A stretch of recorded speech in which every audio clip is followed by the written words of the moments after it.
మాట చెప్పదలుచుకున్నా సభ్యులు ఏదైతే వివాదం లేవనెత్తాలని ఒక మంత్రి మీద బురద జల్లాలని వాళ్ళ అక్కసు అసూయ వాళ్ళు అనుకున్న పైరవీలకు ఆ మంత్రి సహకరించడం లేదని ఆ మంత్రి మీద ఒత్తిడి తీసుకురావాలి ఆ మంత్రిని బ్లాక్ మెయిల్ చేయాలని కొంతమంది సభ్యులు ఏదైతే ప్రయత్నం చేస్తున్నారో బ్లాక్ మెయిల్కి ప్రభుత్వం భయపడదు ఇలాంటి బ్లాక్ మెయిల్లు ఇంకెక్కడైనా జరుగుతాయేమో కానీ ఈ ప్రభుత్వం దగ్గర జరగదు ఈనాడు ఏదైతే 2008-2025 నాడు ఎన్విరాన్మెంటల్ ఇంజనీర్ కానీ ఇతర అధికారులకు ఫిర్యాదు చేసిందే మా ప్రభుత్వం ఆదాయాన్ని రాబట్టిందే మా ప్రభుత్వం కాబట్టి మేము నోటీస్ ఇచ్చి మేము రాష్ట్ర ప్రభుత్వానికి రావాల్సిన ఆదాయాన్ని రాబట్టుకొని మిగతా అనుమతులకు సంబంధించి ఇతర అధికారులకు ఫిర్యాదు చేసిందే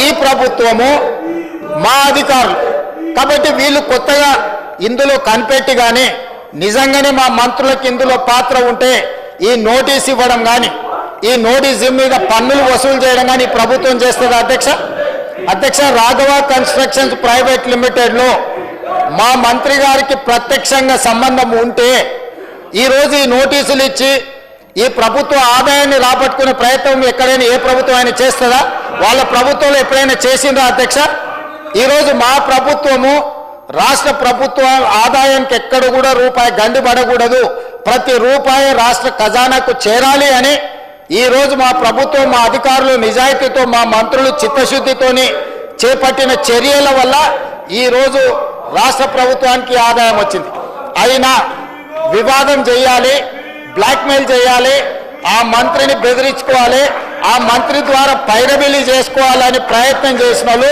పైరవీలు చెల్లుబాటు కాకపోవడం వల్ల ఈరోజు ఆ మంత్రి మీద బురద జల్లే ప్రయత్నం చేస్తారు వాళ్ళు అడుగుతున్నారు విచారణ కావాలని అధ్యక్ష తమరి ద్వారా ప్రతిపక్షానికి తెలంగాణ ప్రజలకు నేను మాట ఇస్తున్నా విచారణ ఆదేశించడానికి మా ప్రభుత్వం సిద్ధంగా ఉంది ఆనాడు సిరిసిల్ల శాసనసభ నియోజకవర్గంలో నేరెళ్లలో ఇసుక బాధితులు దళితులను లారీ ఎక్కించి తొక్కిచ్చి చంపి అక్రమ ఇసుక రవాణా చేసిన సంతోష్ రావు వాళ్ళ తండ్రి రవీందర్ రావు గారికి సంబంధించిన నేరెళ్ల ఇసుక మాఫియా మీద విచారణ చేయడానికి మా ప్రభుత్వం సిద్ధంగా ఉంది అదేవిధంగా అధ్యక్ష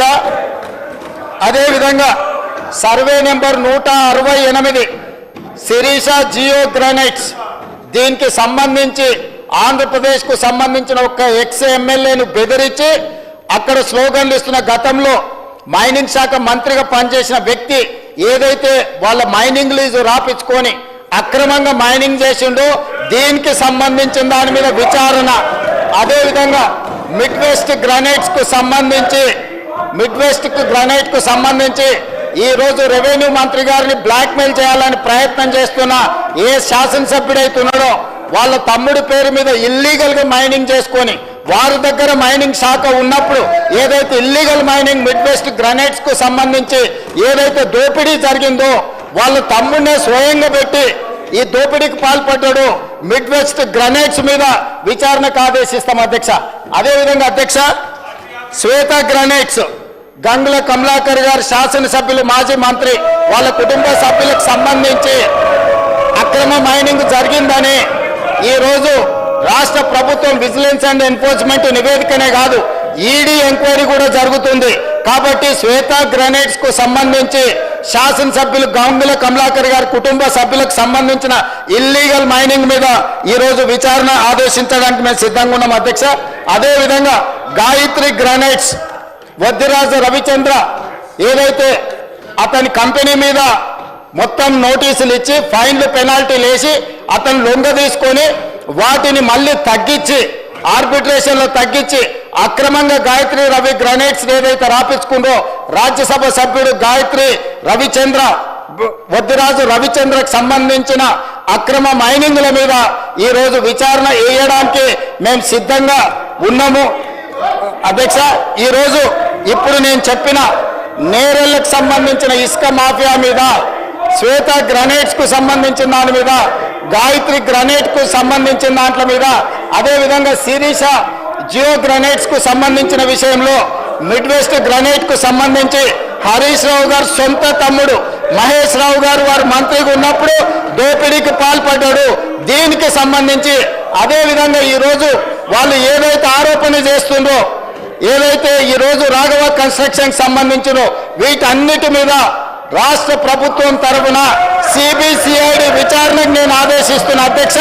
అందరి నిగ్గు తేలుస్తా. కొల్లగొట్టింది మీరు. 5 ఏళ్ళు హరీష్ రావు గారు, 5 ఏళ్ళు కేటీఆర్ గారు ఈ శాఖ నిర్వహించి వేల కోట్ల రూపాయలు కొల్లగొట్టి ఈరోజు ఇసుక మాఫియాను నడిపి ఇప్పుడు మాట్లాడుతున్న శాసనసభ్యులు ఇసుక మాఫియాలో, ఇసుక దోపిడీలో భాగస్వాములు. ఈరోజు ఇసుకకు సంబంధించి మేము పెంచిన ఆదాయం ఈ కళ్ళ ముందు ఉంది అధ్యక్ష. ఈరోజు మేము పెంచిన ఆదాయంతో రాష్ట్రానికి పెరిగిన ఆదాయం టోటల్గా నేను ఇప్పుడు చెప్తాను అధ్యక్ష. ఇసుక శాండ్ది 2024-25లో 721 కోట్ల రూపాయల ఆదాయం ఉంటే ఈసారి మేము 25-26లో 972 కోట్ల రూపాయల ఆదాయాన్ని పెంచి 35% ఆదాయాన్ని పెంచిన అధ్యక్ష. ఇసుక మాఫియా నడిపింది వీళ్ళు, దోపిడీకి పాల్పడ్డది వీళ్ళు. ఈ రోజు వాళ్ళే అంటున్నారు కన్స్ట్రక్షన్ కుంటుపడింది, రియల్ ఎస్టేట్ దెబ్బతిన్నది. మరి రియల్ ఎస్టేట్ దెబ్బతింటే ఇసుక ఏమైనా బుక్కుతున్నామా అధ్యక్ష? ఇసుక ఏమైనా వండుకొని బిర్యానీ తింటున్నామా? ఆనాడు మేము 2024-25లో తీసుకొచ్చిన ఆదాయం కంటే మేము ఈరోజు 35% పెంచినాం అధ్యక్ష. రియల్ ఎస్టేట్ కన్స్ట్రక్షన్ పడిపోయినప్పుడు ఆదాయం పెరిగిందంటే సంవత్సరానికి 1000 కోట్ల రూపాయలు కేవలం ఇసుకల్నే హరీష్ రావు గారు, కేటీఆర్ గారు ఈ దోపిడీకి పాల్పడి ఈ మాఫియాకు నాయకత్వం వహించింది హరీష్ రావు గారు, కేటీఆర్ గారు. మొదట్లో హరీష్ రావు గారి దగ్గర ఉండే శాఖ ఆయన అడ్డగోలుగా దోపిడీకి పాల్పడుతుండని కేసీఆర్ గారు ఆ శాఖను తొలగించి కొడుకు అల్లుడు మధ్యలో పంచాయతీ పడితే పంచాయతీ పెంచడానికి హరీష్ రావు గారి దగ్గర ఉన్న శాఖను తీసుకెళ్లి కేటీఆర్కి ఇచ్చాడు. కేటీఆర్ దోసుకోవడానికి అవకాశం ఇచ్చాడు. అందుకే అధ్యక్ష ఈరోజు ఒక్కటే మాట నేను చెప్పదలుచుకున్నా. జూన్ 2, 2014 నుంచి ఈ రోజు వరకు ఇచ్చిన మైనింగ్ లీజుల మీద జరిగిన అక్రమాల మీద ప్రధానంగా ఇప్పుడు ఏవైతే సంస్థల గురించి, ఏదైతే అక్రమ మైనింగ్ల గురించి ఏదైతే నేను ప్రస్తావించను దీనికి సంబంధించి పూర్తి స్థాయిలో మన సిబిసిఐడి విచారణ చేసి ఇదే సభ వచ్చే సమావేశాలలో నివేదిక మొత్తం ఈ సభలో ప్రవేశపెడతాం అధ్యక్ష. ఇవాళ వాళ్ళ దొంగతనాలు కట్టుబడుతుందని, ఇవాళ వాళ్ళ దోపిడీని నిలువరించి ఇసుకలో ఆదాయాన్ని పెంచి మైనింగ్లో ఆదాయాన్ని పెంచితే ఈ రాష్ట్ర ప్రభుత్వానికి మంచి పేరు వచ్చి గత 10 సంవత్సరాలు వాళ్ళు పాల్పడ్డ దోపిడీ ప్రజలకు అర్థమవుతుందని చెప్పి ఈ ప్రభుత్వం మీద బురద జల్లడానికి, లొంగని మంత్రుల మీద ఆరోపణలు చేయడానికి ప్రయత్నం చేస్తారు. మీరు ఏం బురద జల్లినా ఇక్కడ భయపడ్డాడు ఎవరు లేడు.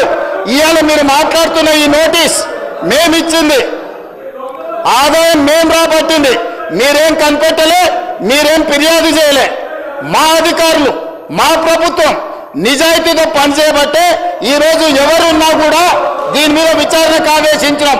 నేను ఈరోజు వాళ్ళు ఉన్నారు, వీళ్ళు ఉన్నారు, మంత్రులు ఉన్నారని ఉన్నా లేకున్నా వాళ్ళ పేర్లు తీసుకొని వాళ్ళ మీద బురద జల్లి మానసికంగా వాళ్ళను ఒత్తిడి చేసి బ్లాక్మెయిల్ చేసి భూములు రాపించుకుందామనే ఇట్లాంటి పప్పులు ఉడకవు అధ్యక్ష. ఆ కంపెనీలో మంత్రి గారికి కానీ మంత్రి గారి కుటుంబానికి సంబంధం లేదని ఆ మంత్రి గారు గతంలోనే చెప్పిండు. వీళ్ళు నిజ నిర్ధారణ కమిటీ అని అక్కడికి వెళ్ళి వీరంగం చేసిండ్రు. అప్పుడే ఆ మంత్రి గారు స్పష్టంగా నాకు నా కుటుంబానికి సంబంధం లేదు అని చెప్పిండు. బంధువులు, దూరపు బంధువులు ఎవరిని చూసినా తెలంగాణ రాష్ట్రంలోనే కాదు అధ్యక్ష, ఆంధ్రప్రదేశ్లో కానీ తెలంగాణలో కానీ ఏ రెడ్డి అయినా ఇంకో రెడ్డికి దూర బంధువు ఉంటాడు, లేకపోతే దగ్గర బంధువు ఉంటాడు.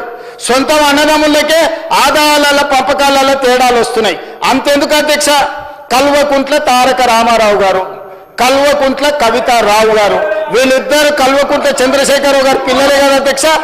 ఆదాయ పంపకాలలో తేడాలు వస్తే సొంత చెల్లినే ఇంట్లో నుంచి మెడలు వాటి బయటకు నెట్టించారు. సొంత అన్న చెల్లెలకే ఆస్తి తగాదాలుంటే పొంగులేటి శ్రీనివాసరెడ్డి, పొంగులేటి కుటుంబ సభ్యులు ఎవరికో బంధువులకు వ్యాపారం ఉంటే పొంగులేటి శ్రీనివాసరెడ్డికి ఏం సంబంధం అధ్యక్ష?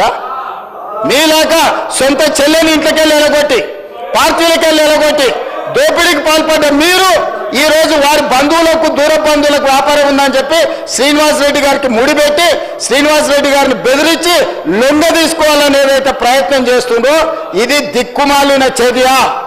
ఇలాంటి దిక్కుమాలిన ప్రయత్నాలు చేయకండి. ఈ దిక్కుమాలిన ప్రయత్నాలతోనే మీకు ఏమీ ప్రయోజనం ఉండదు. కాబట్టి నిక్కచ్చిగా ఈ ఇసుక మాఫియాలో కానీ లీజుల మాఫియాలో కానీ గతంలో ఫైన్లు పెనాల్టీలు వేసి వాటిని తగ్గించి వాళ్ళని పార్టీలోకి చేర్చుకొని తిరిగి మళ్ళీ తొలగించాలని చేసిన ప్రయత్నాలన్నిటిని కూడా ఈ విచారణ ద్వారా నిగ్గు తేలుస్తాం, ఒక్కరొక్కరి సంగతి చూస్తామని చెప్పి తమ ద్వారా తెలియజేయదలుచుకున్న అధ్యక్ష.